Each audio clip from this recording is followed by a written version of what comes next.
India is certainly an exciting place to be in, and it is fraught with a lot of issues, and there are times when one is very frustrated that things are not going up in a great linear trajectory.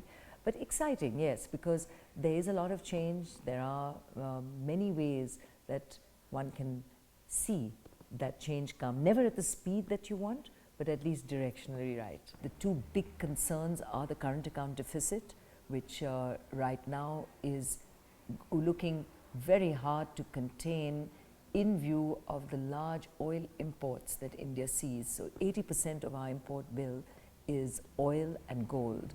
So gold imports have been tackled through a duty which has made sure that the gold imports of individuals primarily have come down. The oil bill, as long as the rupee continues to devalue, actually is a worry, because while oil prices themselves have worked in India's favor in that they have held, because big users of oil like the US and China have increased their local dependencies on oil and are not in the market as much as India is, it has helped in terms of oil price to India.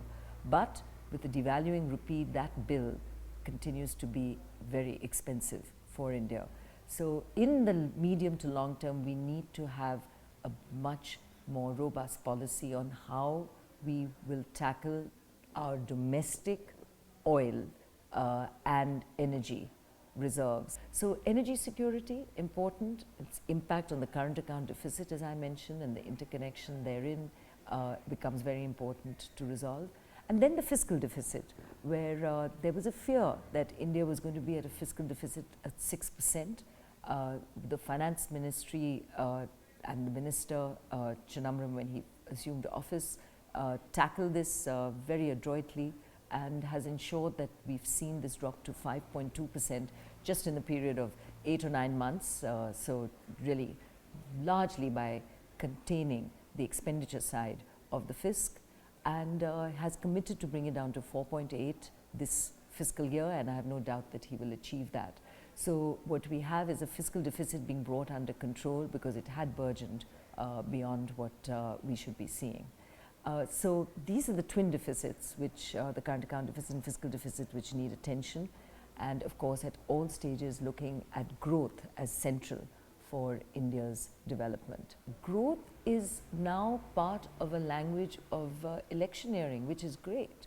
And as states go forward and we see the rise of these chief ministers, many now onto a national stage, we will see that growth and development are part of that election messaging. They can't be the only part, but they are part of it. And that the reward that comes with those chief ministers that perform, and indeed therefore those politicians that perform, I think will ensure that that messaging is there. And I think it is very much part of the language of the opposition party right now.